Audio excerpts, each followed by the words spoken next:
Why is everybody making such a big deal about student loans? Because they're crushing us. You decided to take them on. I did. If you remember, at the time, you said it was the best decision I had ever made. I said it was a good idea to go to school, but you should have paid for it like I did with money from my paper route. Have you ever heard of the FAFSA? Personally, I have never regretted becoming a parent more than I did when I was filling out that form. Honestly, I'm torn. Like, on the one hand, do I want to take on insurmountable debt for the chance of financial stability one day?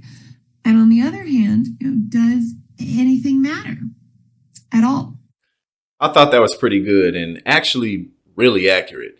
Hey, what's going on, everybody? It's Jackson White, co-founder and chief of content at Politiscope, and thank you for tuning in today to TYT once again. Now, what's really interesting about that video is that we've all experienced that. People in the older generations who grew up in an economy where the cost of living was so low that one income family households was pretty normal.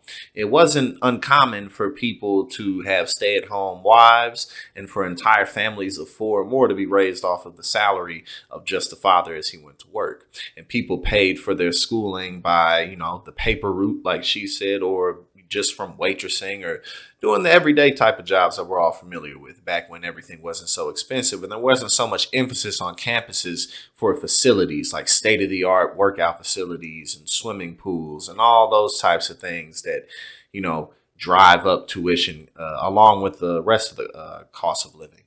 And, student loan debt has become such a problem in this country. And I'm sure we all know these people as well. I know people who are doctors, lawyers, engineers, but especially in the doctor-lawyer category where you have to go to school for a very long time. And these people often come out of college with $200,000 or $300,000 worth of student loan debt.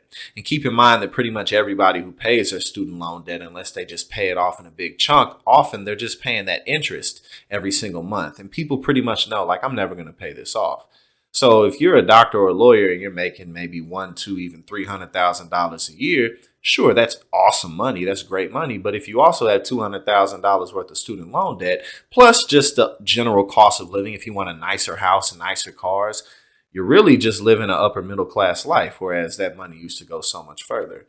The gap between the rich and the poor has grown so much that unless you're touching multi-millions of dollars, you're really not able to do any of the things that we think about when we think about the American dream, being able to just save up and invest in this and invest in that. Yeah, well, when you got debt through the roof, especially student loan debt, that really isn't possible. So we're definitely going to keep you covered with this because, as I've said before, I think that the biggest thing the Biden administration can do before he's, the 2024 election cycle is eliminate as much of student loan debt as possible. Because if he does that, one, obviously it would be a great boon to the economy and it would impact tens of millions of people's lives for the better.